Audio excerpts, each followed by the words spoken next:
Em direto de Luanda, a RTP serviu nesta segunda-feira aos portugueses e ao mundo, eu vi aqui em Paris, uma emissão a que chamou Reencontro e na qual desfilaram, durante 2 horas, responsáveis políticos, empresários e comentadores de Portugal e de Angola, entre alguns palhaços ricos e figuras grotescas do folclore local. O serviço público de televisão tem estômago para muito. Alguns dirão tem estômago para tudo, mas o reencontro a que assistimos desta vez foi um dos mais nauseantes e grosseiros exercícios de propaganda e mistificação a que alguma vez assisti.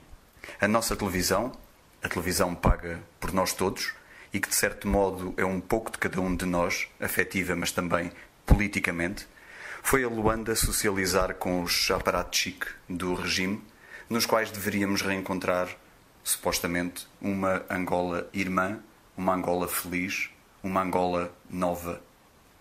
Aconteceu o contrário, porém. Reencontrei nesta emissão a falta de vergonha de uma elite que sabe o poder que tem e o exibe em cada palavra que diz. Não no conteúdo, mas no tom, seguro, simpático, veladamente sobranceiro.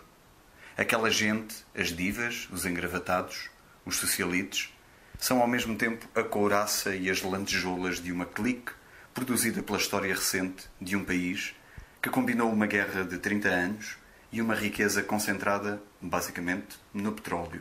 Oleocracia, chamou-lhe com justiça, há uns anos, a socióloga francesa Christine Messiaen, falecida faz agora anos, e que identificou como ninguém a natureza do poder de José Eduardo dos Santos, do MPLA, da sua grande família e das suas clientelas.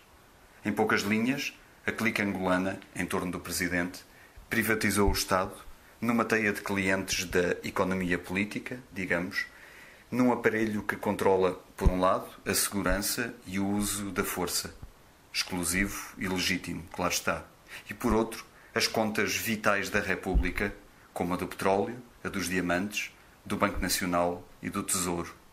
Os generais e barões da economia política angolana fizeram ganhos astronómicos ao longo dos anos 90 nas comissões dos contratos de armamento, do petróleo, da manutenção militar, por aí afora.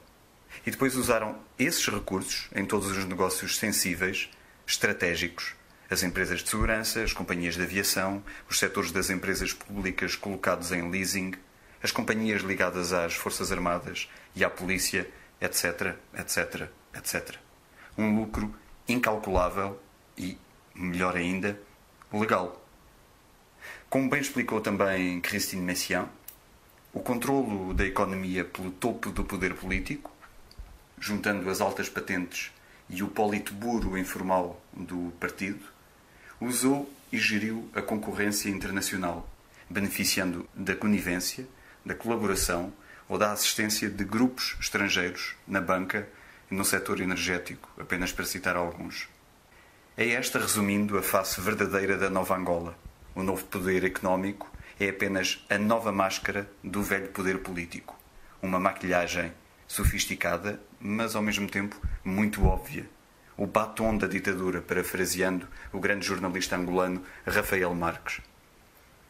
Num reencontro digno para ambos os povos e ambas as audiências, aliás, teria havido, por exemplo, Rafael Marques, ou alguém que chamasse a corrupção, corrupção, e não, quase a medo, numa única pergunta, passo a citar, um certo tipo de corrupção, como fez Fátima Campos Ferreira. Quem se encontra com a realidade de Angola, a realidade real, encontra, por exemplo, a violência brutal nas lundas diamantíferas, os despojos ainda da guerra civil, no tecido social e produtivo, a conflitualidade social latente entre quem tem o mundo e quem não é sequer dono da sua vida, ou a pobreza dos mocecos de Luanda que não desaparecem com o cair do cetim vermelho de um banco, como na publicidade que embrulhou a emissão da RTP.